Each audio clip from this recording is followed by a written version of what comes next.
Bonjour friends and welcome to a new vlog.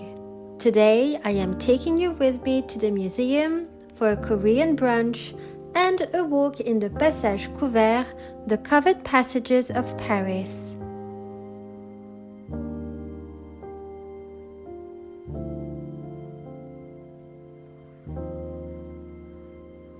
Le Musée Marmottan Monet is a beautiful museum tucked away in the quiet 16th arrondissement. Originally a private mansion owned by art historian Bo Mie, it now houses the world's largest collection of works by Claude Monet, including the iconic Impression Soleil Levant, which gave Impressionism its name. I have never been to this museum before, so it felt like stepping into a secret, elegant corner of Parisian art history. The ground and upper floors display an elegant collection of Empire-style furniture and decorative arts, offering a glimpse into what life was like in this former private residence.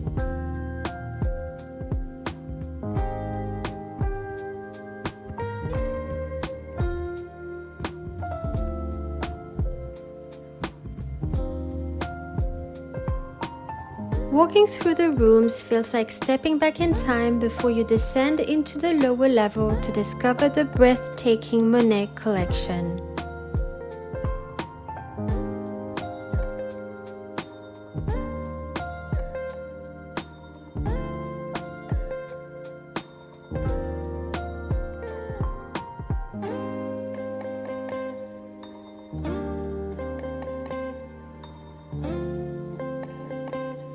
But before that, let's have a look at the temporary exhibition about Eugène Boudin. He was a French painter known for his luminous seascapes and beach scenes, often capturing the changing skies and coastal life of Normandy. He was one of the first French landscapes artists to paint outdoors and a mentor to Monet, who admired his ability to paint light and atmosphere.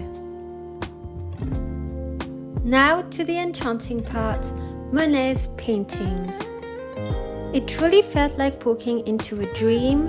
All the artworks were so beautiful, inspiring, and oh so poetic.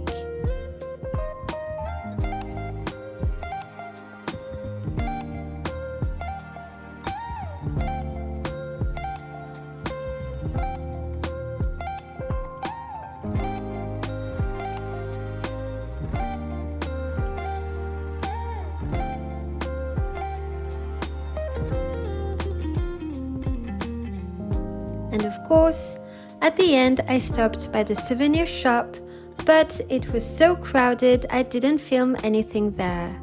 However, if you stick around until the end, I'll show you what I picked up.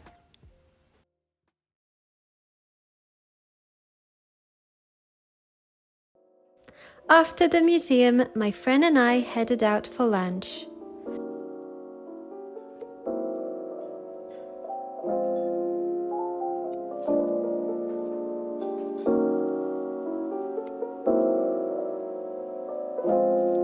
We went to a Korean restaurant called Artaco.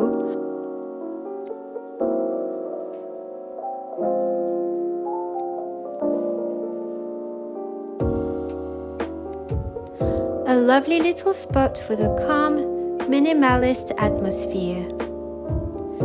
We chose the brunch menu, which looked absolutely amazing and was so affordable.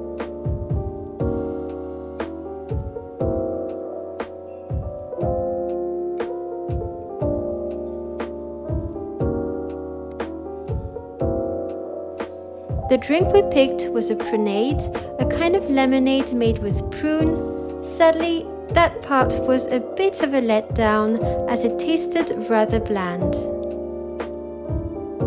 When our plates arrived, I was honestly amazed by how beautiful the presentation was. I had the vegetarian mandu and it was so flavorful, perfectly seasoned and comforting. It came with a fresh salad made of vegetable rolls and sprouts, and it was absolutely divine. Next came a delicious gimbap, a Korean dish made of rice and various fillings rolled in seaweed. There was also a small purple sweet potato starter, which was tasty but, in my opinion, could have used a bit more spice. And finally, a yubu shobab, a rice wrapped in fried tofu pockets, slightly sweet and incredibly satisfying.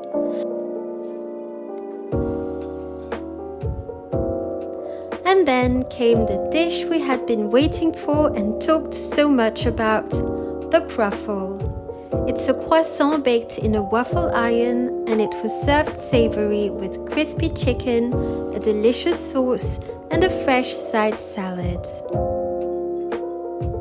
I highly recommend trying this brunch if you're ever in Paris. You'll leave full and happy. Oh, and for dessert, I had a matcha cake. To be honest, I don't like matcha at all, but I was curious to see if I might enjoy it in cake form, and it was okay. For our post-lunch walk, we headed to the Passage Couverts, the covered passages of Paris. These elegant glass-roofed arcades were built in the 19th century as sheltered walkways where Parisians could shop, stroll, and escape the weather, in style, of course.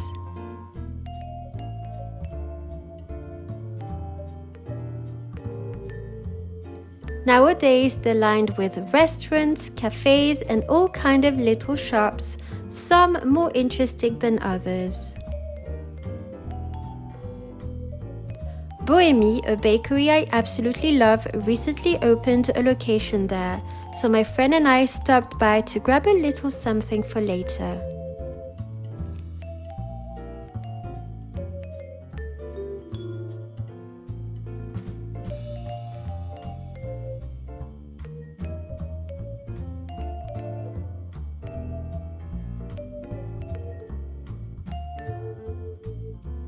One of my favorite shops is in Passage Jouffroy, a beautiful boutique called La Maison du Roi.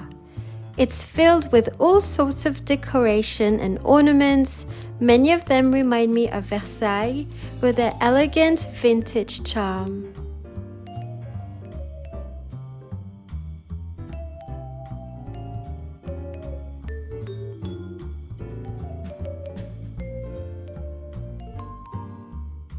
Everything there is just so beautiful, it's hard not to fall in love with every corner of this shop.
In Passage Verdot, we also stumbled upon a beautiful bookshop that sold vintage books, and I instantly fell in love with so many of them.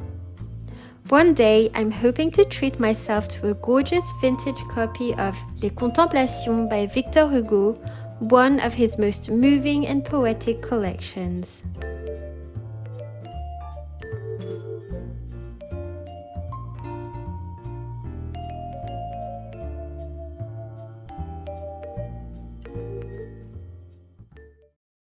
And now I'm back home.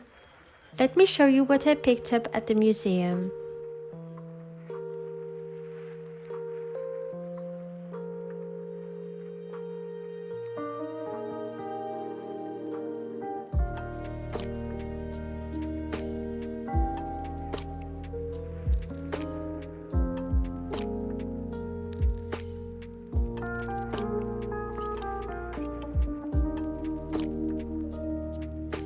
The first item I got is a children's book that's actually quite popular, part of a well-known series my daughter absolutely loves. It's called Le loup qui enquêtait au musée. It tells the story of a wolf who doesn't enjoy visiting museums until he finds himself caught up in a mystery to solve inside one.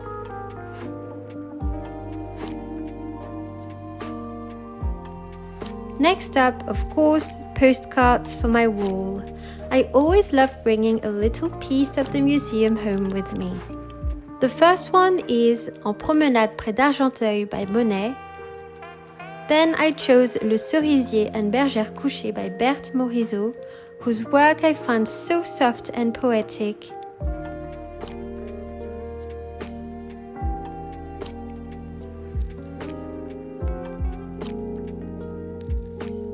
And finally, En Norvégienne by Monet again. I just couldn't resist the mood and brushwork in that one.